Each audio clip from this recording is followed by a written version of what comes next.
36% এর বর্গমূল কত? 36%কে আমরা লিখতে পারি 36/100।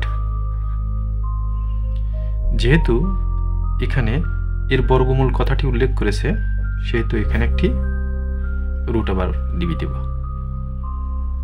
এবার 36 এর বর্গমূল 6, 100 এর বর্গমূল 10।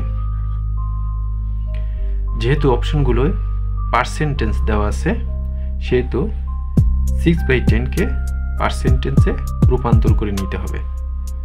তাহলে আমরা 6/10কে শতকরায় প্রকাশ করে পাই 100, অর্থাৎ 100 দিয়ে গুণন করতে হবে এবং এখানে একটি পার্সেন্টেজ ব্যবহার করতে হবে। তাহলে আমরা এখানে 10 দিয়ে 100কে কাটাকাটি করলে 10 হয়। তাহলে 6 গুণন 10 60%। তাহলে অ্যান্সার 60%।